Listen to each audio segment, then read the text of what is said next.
ভারতে বর্তমান হিন্দু মুসলমান অস্থিরতা একটি জটিল এবং সংবেদনশীল বিষয় হয়ে দাঁড়িয়েছে। গত ১০০ বছরের বেশি সময় ধরে হিন্দু মুসলমানদের মধ্যে এই অসাম্প্রদায়িক যুদ্ধ চলেই আসছে। প্রায় ছোটখাটো ঘটনাকে কেন্দ্র করে বড় ধরনের সাম্প্রদায়িক সংঘর্ষের ঘটনা ঘটে।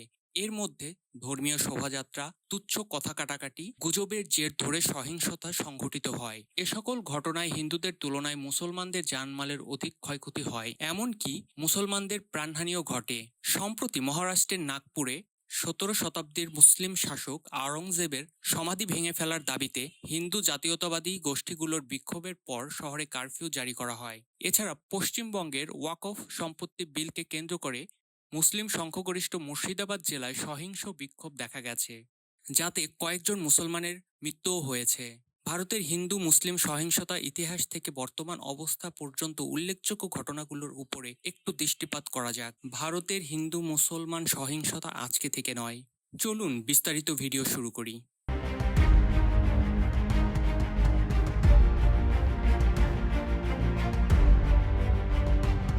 এমন নয় যে বর্তমান সময়ে এসে হিন্দু মুসলিম সহিংসতা শুরু হয়েছে। এমন নয় যে ধর্ম নিয়ে যুদ্ধ আজ থেকে চলছে। প্রাচীন সময় থেকেই একদল মানুষরূপী ধর্ম ব্যবসায়ী সাধারণ মানুষের সরলতার সুযোগ নিয়ে ধর্মের নামে মানুষকে বোকা বানিয়ে লাভবান হচ্ছে। পৃথিবীর সকল দেশে ধর্ম নিয়ে রাজনৈতিক, সামাজিক এবং এই ধরনের গোঁড়ামি রয়েছে, তার মধ্যে ভারত অন্যতম। গত ১০০ বছরে হিন্দু ও মুসলমানদের মধ্যে এই অসাম্প্রদায়িক যুদ্ধ উল্লেখযোগ্য হারে বেড়েই চলে আসছে। চলুন একটু ইতিহাস থেকে ঘুরে আসি। ভারতের ইতিহাসে বিভিন্ন সময়ে হিন্দু মুসলিম সাম্প্রদায়িক সহিংসতা ঘটেছে। তার মধ্যে ১৯৪৭-এ দেশভাগের সহিংসতায় আনুমানিক ১০ থেকে ২০ লক্ষ মানুষ নিহত হয়, লক্ষাধিক নারী ধর্ষণের শিকার হয়, অধিক ক্ষয়ক্ষতি হয় মুসলমানদের। ধর্মীয় উত্তেজনাকে কেন্দ্র করে ১৯৬৯-এ আহমেদাবাদ দাঙ্গায় আনুমানিক ১,০০০-এর বেশি মুসলমান শহীদ হয়। ১৯৯২ সালে বাবরি মসজিদ ধ্বংস ও তার পরবর্তী দাঙ্গায় আনুমানিক ২,০০০-এর অধিক নিহত হয়। এই মসজিদকে কেন্দ্র করে আজও সহিংসতা চলে আসছে। গুজরাট দাঙ্গায় ট্রেনের আগুন দেওয়া হয় ২০০২ সালে। তাতে আনুমানিক ১,০০০ জন নিহত হয়, যাদের অধিকাংশই ছিল মুসলমান। ২০১৩ সালে সামাজিক উত্তেজনাকে কেন্দ্র করে মুজাফফরনগর দাঙ্গা সংঘটিত হয়, যাতে আনুমানিক ৬০ জন নিহত হয়। ২০২০ সালে নাগরিকত্ব সংশোধনী আইনের নাম করে মুসলমানদের অধিকার ছিন্ন করার চেষ্টা করা হয়, যেই আন্দোলনে অন্তত ৪৫ জন মুসলমান নিহত হয়।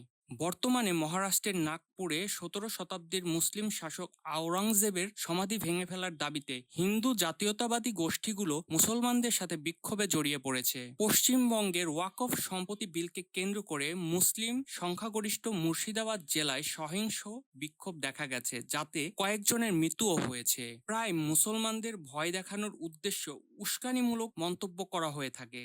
মুসলমানদের আজকের এই দুরবস্থার কারণ হিসেবে যে সকল বিষয়গুলো উল্লেখযোগ্য সেগুলো হচ্ছে রাজনৈতিক প্রতিনিধিত্বের ঘাটতি। ভারতের মোট জনসংখ্যার প্রায় ১৪% মুসলমান হলেও লোকসভায় তাদের প্রতিনিধিত্ব মাত্র ৫%। ২০১৯ সালের নির্বাচনে বিজেপির কোনো মুসলিম সদস্য সংসদে ছিল না। এই রাজনৈতিক অবহেলা মুসলমানদের সিদ্ধান্ত গ্রহণের প্রক্রিয়া থেকে দূরে সরিয়ে দিয়েছে। মুসলমানদের মধ্যে দারিদ্র্যের হার ৩১% এবং সরকারি চাকরিতে তাদের অংশগ্রহণ মাত্র ৮.৫%। উচ্চশিক্ষায় মুসলমানদের অংশগ্রহণ অন্যান্য সম্প্রদায়ের তুলনায় অনেক কম, যা তাদের সামাজিক উন্নয়নে বাধা সৃষ্টি করছে। মুসলমানরা অনেক সময় নিরাপত্তার কারণে নিজেদের সম্প্রদায়ের মধ্যে সীমাবদ্ধ থাকেন, যা তাদের মূলধারার সমাজ থেকে বিচ্ছিন্ন করে। এই বিচ্ছিন্নতা তাদের সুযোগ সুবিধা থেকে বঞ্চিত করে। পুলিশ ও প্রশাসনে মুসলমানদের বিরুদ্ধে পক্ষপাতিত্বের কারণে আইনি ও প্রশাসনিকভাবে অবহেলিত হয়ে থাকে, যার কারণে মুসলমানদের বিরুদ্ধে কঠোর আইন প্রয়োগ করা হয়।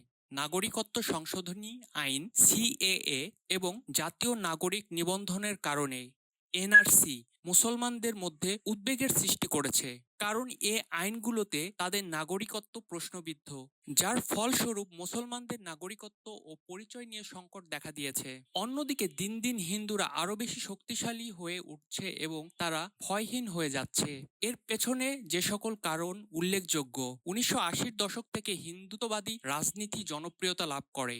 যার কারণে হিন্দুত্ববাদী রাজনীতির উত্থান ঘটে। বিজেপি ও আরএসএস এর মতো সংগঠনগুলো হিন্দু জাতীয়তাবাদকে কেন্দ্র করে রাজনীতি চালিয়ে যাচ্ছে। মিডিয়া ও সংস্কৃতিতে রয়েছে হিন্দুদের ব্যাপক প্রভাব, যার কারণে মিডিয়া, সিনেমা ও সামাজিক মাধ্যমগুলোতে হিন্দুত্ববাদী বার্তা প্রচার করা হচ্ছে, যা হিন্দুদের ঐক্য ও আত্মপরিচয়ের বোধ জাগিয়ে তুলেছে।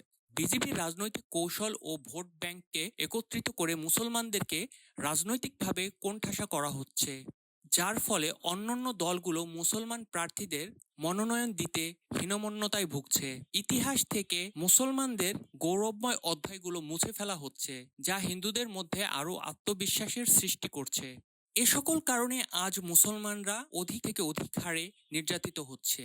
2025-এ এসে ঘটে যাওয়া বেশ কিছু ঘটনা যা মানবতাকে নাড়িয়ে দেওয়ার মতো। বুলডোজার চালিয়ে বিভিন্ন রাজ্যে মুসলমানদের মালিকানাধীন বাড়িঘর ও ব্যবসা প্রতিষ্ঠান ভেঙে দেওয়া হচ্ছে। কোনো রকম আইনি প্রক্রিয়া ছাড়া এ ধরনের পদক্ষেপ নেওয়া হচ্ছে, যা বুলডোজার জাস্টিস নামে পরিচিতি লাভ করেছে। মুসলমানদের বিরুদ্ধে বিদ্বেষপূর্ণ বক্তব্য এ যেন ডালভাত। রাজনৈতিক নেতা এবং হিন্দুত্ববাদী সংগঠনগুলোর সদস্যরা প্রায় সময় মুসলমানদেরকে হেয় প্রতিপন্ন করে উস্কানিমূলক মন্তব্য করে আসছে। মাংস ব্যবসার সাথে জড়িত মুসলমানদের সাথে হিন্দুত্ববাদী গোষ্ঠী গণপিটুনির মতো মর্মান্তিক ঘটনা ঘটিয়ে আসছে।